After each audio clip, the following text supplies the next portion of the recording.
Welcome back to the Boost My Mind podcast. 5 minutes or less every single day, 7 days a week. This episode and this podcast runs every single day, 5 minutes or less per episode to get you clicked in.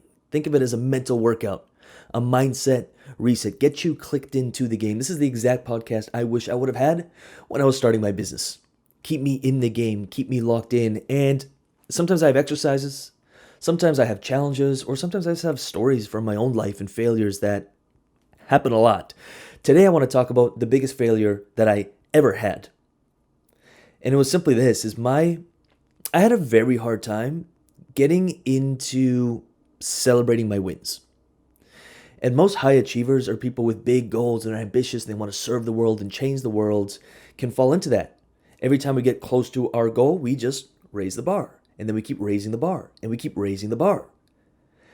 And I think that's healthy and that's okay. What I failed to do and what I know many fail to do, this is something I do every day now because it affected me that much. And being on this side of the fence is actually celebrating my wins makes all the difference in the world. Now, my big mistake was I set these wins or these celebrations or these things I want to celebrate as these massive milestones that would happen every few years, like once a year. You had this big business goal. You want to get to here, this many clients, this much revenue, and you'll celebrate once you get there. Or you're going to become this kind of person, or you're going to have a team of this many people, or big milestones in your personal life, or buying a vehicle, or buying a house, and you'll celebrate then.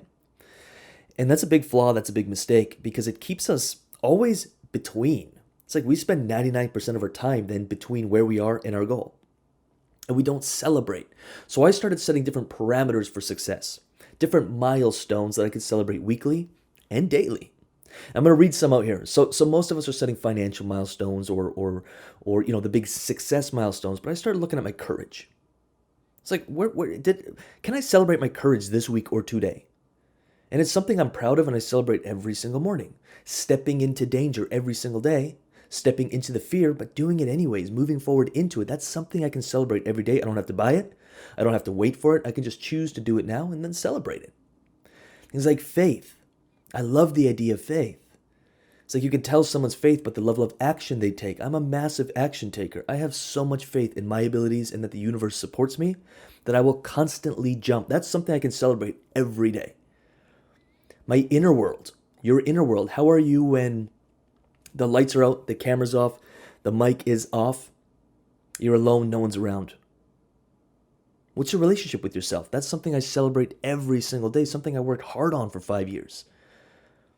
Something I continue to work on. You probably do too. That's worth celebrating. I challenge you. What can you celebrate? You can write these down or you can add your own to the list here. Gratitude. Something that I refuse to start the day until I'm shedding a tear of gratitude for the smallest of things. I know I was sharing with clients a few weeks ago, that was my hands. I felt so much power through my hands and this gratitude that I'm able to build and create and mold. And I shed a tear of gratitude. I just refuse to start my day. I just want to live that way. I want to be in that vibration, that frequency, and that state. It's good for everyone. It's a win-win for everyone, myself and everyone included. Kindness. Things like knowledge. Can you celebrate how much you've learned over the last year or 3 months, or how much you've learned over the last week? It's crazy. Most people stop learning after high school or after college or after university. Yet you and I continue to learn. That's worth celebrating. Self-control. I was celebrating this yesterday. As I was pouring my girlfriend a cup of coffee in the morning, I French press it every single morning. I quit coffee 4 weeks ago, cold turkey. Haven't touched caffeine since. And I was making her a coffee and I celebrated. I'm like, man, my level of self-control and discipline is just through the charts. Communication is another one I was celebrating today, is my ability to communicate with the team, with other people, with clients. When there is an issue inside the team or when there is a problem happening, my level of communication has drastically increased since 6 months ago. That's worth celebrating. You got to catch all these small things. And what's really funny, and this is the best part about it, and this is where I'll end things, is once you start celebrating and tracking all these small things, you realize that all of these small things are actually the only parameters worth tracking, and they almost always lead to the big things. The big cars and houses and business targets that you hit, those are all worth celebrating. But without these small things, those things rarely happen, and if they do, they're fleeting. Really hope this helped. I challenge you to make your own list of things you can celebrate. Maybe you can add to this list, take some of this, or maybe your list is a lot alike. Doesn't matter to me. Write them down, celebrate them, realize how far you've come. Feel it. Don't just intellectualize it, feel it. And if you want more, www.lucasrubix.com/boost. We do an episode every single day, 7 days a week. If you'd like to get plugged in, start your day right, or end your day right, check out the podcast. Again, lucasrubix.com/boost. Appreciate you, and I'll see you in tomorrow's episode.